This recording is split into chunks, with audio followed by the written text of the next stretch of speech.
ಅಚ್ಚುಮೆಚ್ಚಿನ ಸೋದರಾಗಿರ್ತಕ್ಕಂಥ ಷಡಾಕ್ಷರಿ ಅವರೇ, ಈ ಕಾರ್ಯಕ್ರಮದಲ್ಲಿ ಉಪಸ್ಥಿತಿರುವ ಎಲ್ಲರೂ ಕೂಡ ಇವತ್ತು ಕ್ರೀಡಾಪಟುಗಳು ಮತ್ತು ಸಾಂಸ್ಕೃತಿಕ ಕಾರ್ಯಕ್ರಮದಲ್ಲಿ ಭಾಗವಹಿಸಿ ಬಂದಿರ್ತಕ್ಕಂಥ ನೀವೆಲ್ಲರೂ ಕೂಡ ಕಾಂಪಿಟೇಟರ್ಸ್. ಅದಕ್ಕೆ ನೀವು ನೌಕರದಾರರು ಅಂತ ಹೇಳಕ್ ಹೋಗಲ್ಲ. ನಾವು ಎಲ್ಲರಿಗೂ ಶುಭ ಆಗಲಿ. ಇವತ್ತು ಒಂದು ಸಂತೋಷದ ದಿವಸ.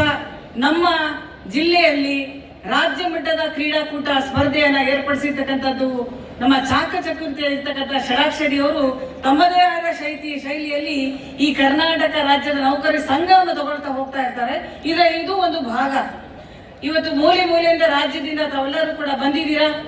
ಜಾಸ್ತಿ ಮಾತಾಡೋಕೋಲ್ಲ, ಎಲ್ಲರೂ ಕೂಡ ಮಾತಾಡಿದ್ದಾರೆ. ಸರ್ಕಾರದ ಪರವಾಗಿ ನಮ್ಮ ಜಿಲ್ಲಾ ಮಂತ್ರಿಯವರು ಕೂಡ ಮಾತಾಡಿದ್ದಾರೆ. ಭರವಸೆಯನ್ನು ಕೂಡ ಕೊಟ್ಟಿದ್ದಾರೆ ಸರ್ಕಾರದ ಪರವಾಗಿ. OPS ಮಾಡೇ ಮಾಡ್ತೀವಿ ಅಂತ ಹೇಳಿ.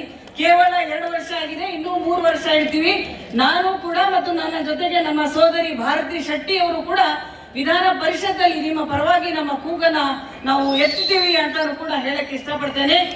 ಮತ್ತೆ ಹಿಂದೆ ಹಾಕೋದಿತ್ತು, ನಾವು ಹೇಳಕ್ ಹೋಗಲ್ಲ. ನಮ್ಮ ಅರುಣ್ ಅವರು ಒತ್ತು ಹೇಳಿರೋದ್ರಿಂದ ನಮ್ಮ ಸಂಗಣ್ಣರು ಹೇಳಿದ್ರು ಹೇಳಿ ಅಂತ ಹೇಳಿದ್ರು. ಅದಕ್ಕೆ ಹಿಂದೆ ಆಗ್ಬೇಕಾಗಿತ್ತು. ಆದ್ರೂ ಕೂಡ ನಮ್ಮ ಸರ್ಕಾರ, ಸಿದ್ದರಾಮಯ್ಯ ನೇತೃತ್ವದ ಸರ್ಕಾರ ಇವತ್ತು ರಾಜ್ಯದಲ್ಲಿ ಏನಾದ್ರೂ ಇದೆ ಅಂದ್ರೆ ಮತದಾರರ ಜೊತೆಗೆ ತಮ್ಮ ಪಾತ್ರನೂ ಕೂಡ ಇದೆ ನಮ್ಮ ಸರ್ಕಾರ ಬರೋಕ್ಕೆ ಅಂತಾನು ಕೂಡ ನಾನು ಭಾವಿಸಿದ್ದೇನೆ.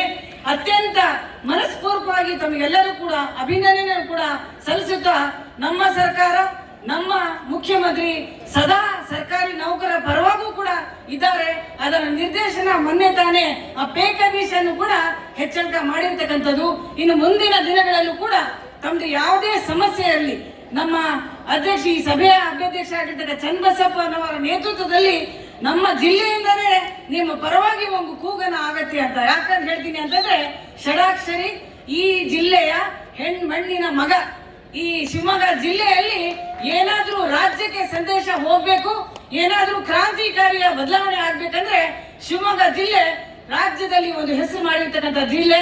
ಹಾಗಾಗಿ ತಮಗೆ ಇರ್ತಕ್ಕಂಥ ಎಲ್ಲ ಸಮಸ್ಯೆ ಅವ್ರ ಮೂಲಕ ಸರ್ಕಾರ ಬಗೆಹರಿಸುತ್ತೆ ಅಂತ ಹೇಳ್ತಾ, ಈ ಕಾರ್ಯಕ್ರಮದಲ್ಲಿ ತಾವೆಲ್ಲ ಏನು ಭಾಗವಹಿಸಿದ್ದೀರಾ ಎಲ್ಲರಿಗೂ ಕೂಡ ಶುಭ ಆಗಲಿ ಅಂತ ಹೇಳ್ತಾ ನನ್ನ ಮಾತಿಗೆ ವಿರಾಮ ಕೊಡ್ತೀನಿ. ಜೈ ಹಿಂದ್, ಜೈ ಕರ್ನಾಟಕ. ಧನ್ಯವಾದಗಳು ಮಾನ್ಯ MLC ಶ್ರೀಮತಿ ಬಲ್ಕೀಶ್ ಬಾನು ಮೇಡಮ್ ಅವರಿಗೆ.